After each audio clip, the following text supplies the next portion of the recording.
문재인 대통령이 장관 후보자 4명을 추가로 내정했습니다. 통일부 장관의 조명균 전 참여정부 통일외교안보정책 비서관을, 농림부 장관에는 김영록 전 의원 등을 내정했는데요. 이번에는 청와대 취재기자 연결합니다.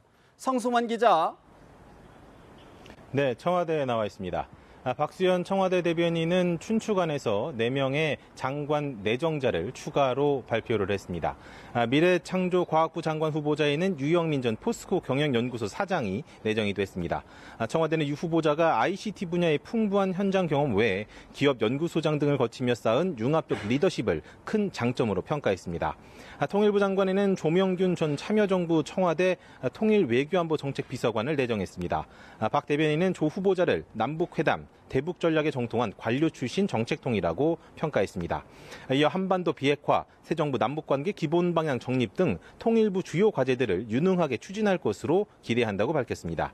문재인 대통령은 농림축산식품부 장관에는 김용록 전 국회의원을 내정했습니다. 중앙과 지방을 아우르는 폭넓은 행정 경험, 국회 농해수위 위원장 등 현안에 대한 이해도가 탁월하다고 청와대는 설명했습니다. 마지막으로 여성가족부 장관 후보자에는 정현백 성균관대 사학과 교수가 내정됐습니다. 박 대변인은 정 후보자를 여성문제, 양성평등, 노동정의 실현 등 다양한 영역에서 활동해온 시민운동가라고 평가했습니다. 여성이 마음 놓고 일할 수 있는 여건을 조성하고 긴급한 현안도 차질 없이 해결할 것으로 기대한다고 설명했습니다. 이로써 문 대통령은 현 정부 조직 17개 부처 중 산업통상자원부와 보건복지부를 제외한 15개 장관 인선을 단행했습니다. 청와대는 4명의 차관급 인사도 단행했습니다.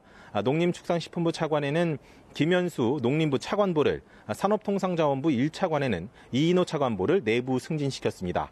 여성가족부 차관에는 이숙진 한국여성재단 상임이사를, 방송통신위원회 상임위원회는 고삼석 박사를 임명했습니다.